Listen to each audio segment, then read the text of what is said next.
already have a tripartite agreement between UNHCR, Somalia, and Kenya on the repatriation of the refugees from Dadaab camp so that they can go home, and we relocate the camp to the other side of the border. That is the second time the Deputy President is ordering the UNHCR to close down the Dadaab camp, which hosts almost 400,000 refugees, the largest in Africa. We have been very generous people in Kenya. 30 years is a long time. So for the Deputy President to make this kind of remark means that Kenya is throwing out the Constitution out of the window, and it's in our understanding that he swore to protect and uphold the Constitution. It's a very serious gap on the law which manages refugees. That is the Refugee Act of 2006.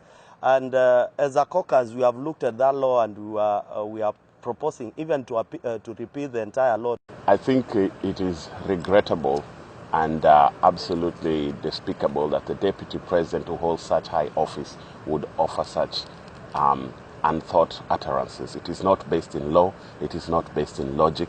It was a political statement to play to the gallery, yet it puts at risk the most vulnerable refugees. Now, Kenya is one of the 192 states that are part of the UN Convention of 1951. The obligations under these binding agreements include not sending a person back to a country where he or she may be persecuted and not discriminating among groups of refugees.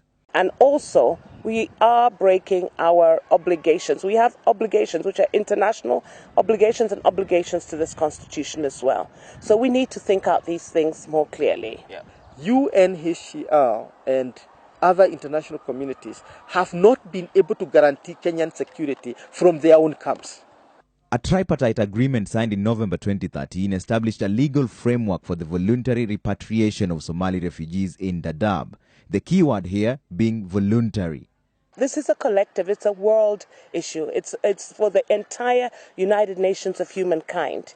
We need to have these refugees. Either we rebuild Somalia, this has been going on since the 90s, or we have the entire nations of the world help to absorb. The government insists that it is in communication with the United Nations to hasten the process of refugee repatriation.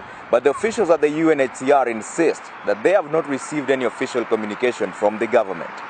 Should the government go ahead and repatriate the refugees without their own volition, then a principle of non-refoulement stated in Article 33 of the Convention, which prescribes broadly that no refugee should be returned in any manner whatsoever to any country where he or she would be at risk of persecution, shall have been broken.